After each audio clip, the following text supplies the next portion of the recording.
Alright, so we got a little job for the 4600 today.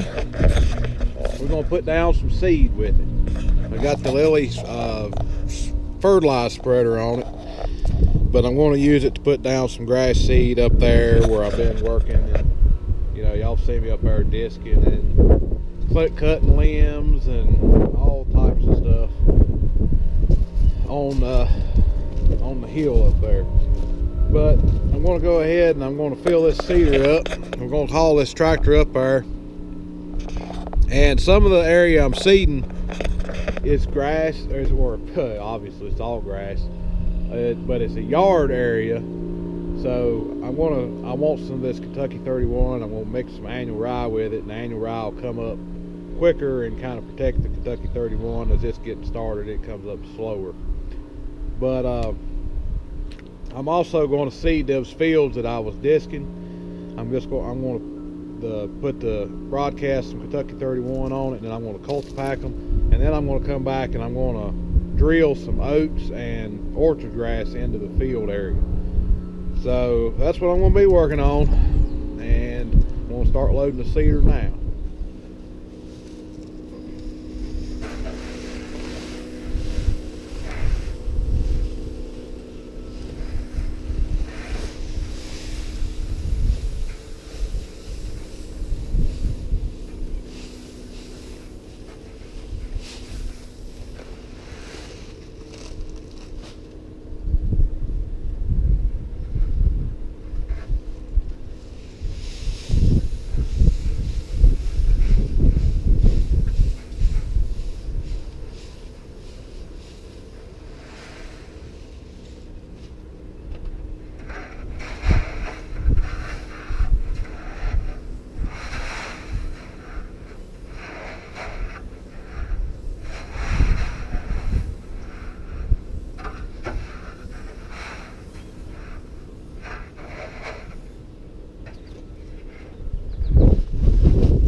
Alright, so that's about 200 pounds of Kentucky 31 in there, and I don't know how many pounds of annual rye in there, but I just kind of mix it how I wanted it. It's probably, I'd say probably 50 pounds or so of annual rye in there. You don't want to get too much of that in there. But anyway, this should do about 2 acres. If that's not enough, then I'll come back and get some more. But anyway, let's head to the job.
So as we're going up the driveway here, shortly we're going to be going by the area where I was doing the disking the other day, and what I ended up doing there to get the fields how I wanted them was using the big box blade.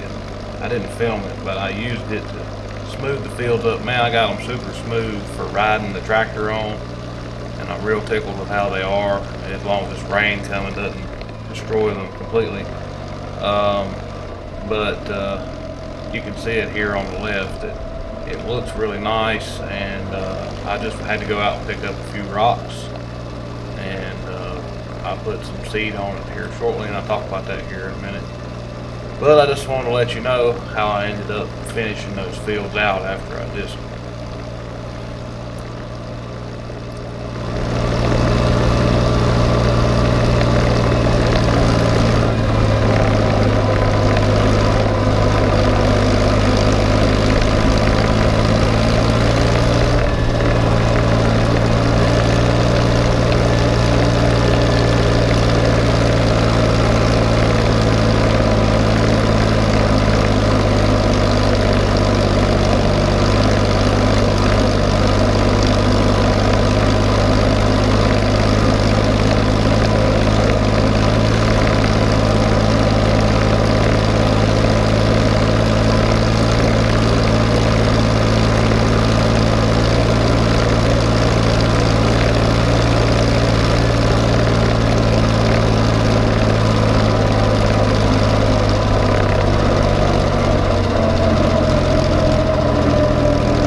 drive it up here because the wind was so bad. I was afraid of if I drove down the road at 50, 60 mile an hour that all my seed would fly out. And I'm glad I did, because just going 15 miles an hour, the seed was jumping around everywhere.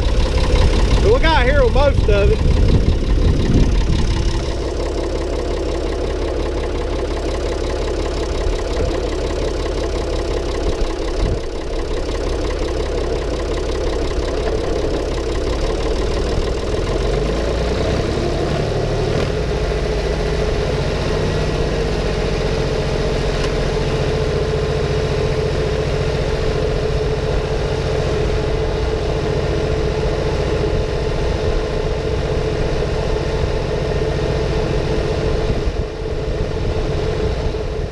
Alright, so while y'all are watching me ride around here putting this seed down, I'll talk about what I did. This isn't the only seed that I'll be putting, well, in this particular spot in the yard here. This is probably the only seed I'm going to be putting down. But I did pull a cultipacker over this after I put this seed down to help get good ground contact. And then I put some straw on this. You'll be seeing the straw blower in the next video. The Teagle straw blower. It's a little different straw blower than what I've showed before. And I'll be pulling it with the T5. But I also put this mix on the fields that I had disc, where I plan to have hay later on. But it's not the only seed I want to put down. I plan on putting a mix of orchard grass and oats. Now the oats will just be a 1 year thing, and I'll cut those. But then the orchard grass and the fescue mix will be there to stay, and I'll be able to cut hay in the future. Also put fertilizer down there, and also cultipack. But when I put the orchard grass and the oats in, I'm going to drill those in with the tie seed drill that y'all seen in some of my past videos. And I hadn't done that yet because of the big rain that's supposed to have been coming in. Well, it's raining right now, as a matter of fact. It's Sunday night. But I was afraid to put it down because the way they were talking, it was going to be a washout, and I didn't know how bad it was going to wash the fields. And I was hesitant to put down what I have put down, but I went up there and checked. It hadn't washed too bad. But anyway, back to the show. Alright, well, I'm out of seed. I've done went down there and seeded them 2 fields I was disking the other night. And I got this area here seeded. This, y'all didn't see this the other night. This was This is actually part of the yard here, and I cleaned up the old grape vineyard that didn't have any vines left anymore, and the Russian olives had took it over too, and I cleaned that all up. I think I've explained that to y'all before, but it's extremely windy today, so sorry about the wind noise. I'm sure there's plenty of that. But I went back, well, at lunch I got 2 more bags of seed. I put 4 bags of K31 in here. At lunch I got 2 more bags and put in here, and I used that. Now I went back and got 2 more bags, but I'm going to put 1 in and see if that's going to do it, and then if it don't, I'll put the other one in. But I also got 500 pounds of triple 19 fertilizer I'm going to put in that spreader, and I'm going to spread that also with the old 46. She's doing pretty good, doing a good job for me. Anyway, I'm going to put this seed in here, and I'm going to spread that. I'm sure y'all have seen enough of me riding around on this tractor. That's about all there is to this. I guess we'll talk to y'all later. See you in the next one.